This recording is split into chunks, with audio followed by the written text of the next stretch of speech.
క్రీస్తునందు ప్రియులారా, హెబ్రీ పత్రిక 11వ అధ్యాయము 6వ వచనములో విశ్వాసమును బట్టి హానోకు అది దూరం బావాకు మళ్ళా అది చూడని సంగతులు హెచ్చరించబడిన వాడై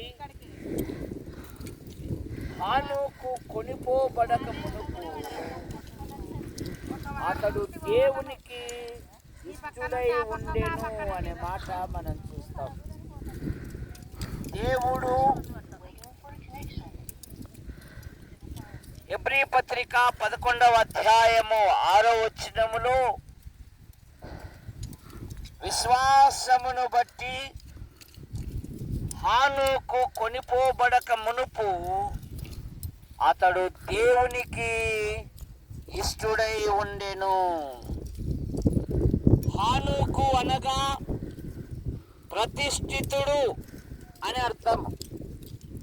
పేతురు పత్రికలో క్రీస్తును మీ హృదయమందు ప్రతిష్ఠించుకొనుడి.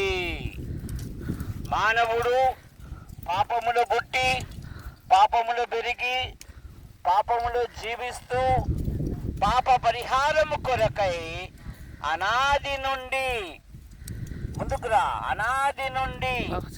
అనేకమైన ప్రయత్నములు చేయించున్నాడు. నువ్వు వచ్చాడు ముందుకు. మానవ ప్రయత్నములు దేవుని దృష్టిలో మురికి పేలికలు. మానవుడు అంటున్నాడు, అయ్యో నేనెంత దౌర్భాగ్యులను, ఇట్టి మరణమునకు లోనగు శరీరము నుండి నన్ను ఎవడు విడిపించును. మానవుడు పాపములు పుట్టి పాపములు పెరిగి పాపములు జీవిస్తూ పాప పరిహారము కొరకై అనేకమైన ప్రయత్నములు చేయుచున్నాడు.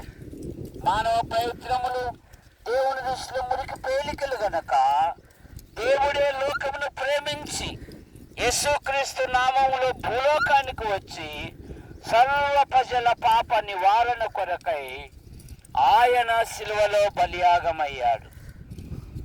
బైబిల్ సెలవిస్తున్నది.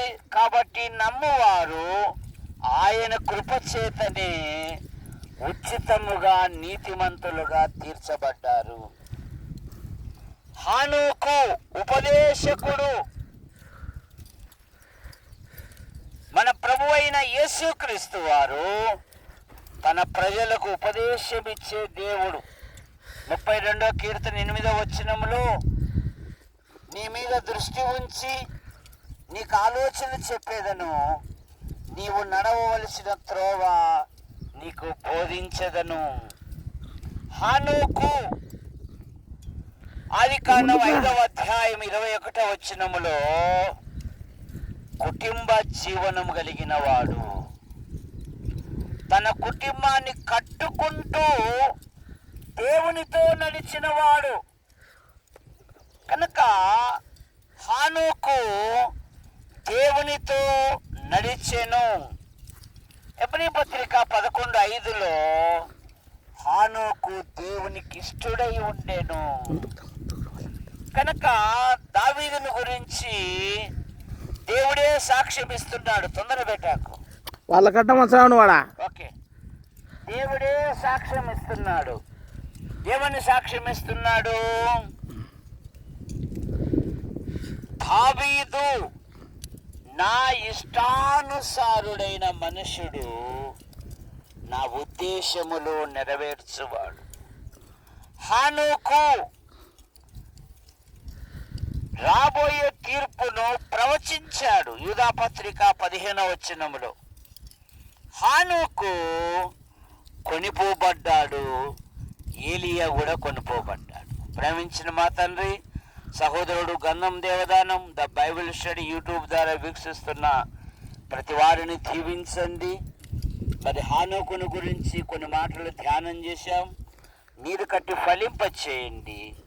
యూట్యూబ్లో వీక్షిస్తున్న ప్రతి వారు ఆత్మీయమైన మేలు పొందినట్లుగా లైక్ చేసి షేర్ చేసి ఇతరులకు పరిచయం చేయనట్లుగా మీ కృపను దయచేయమని యేసు ప్రభు నామములో దరైస్వామి కృపమ్మ కుమారుని ఈ పంట పొలాలను ఇక్కడ పనిచేస్తున్న సహోదరులను, వారి భర్తలను, వారి సంతానం దీవించండి.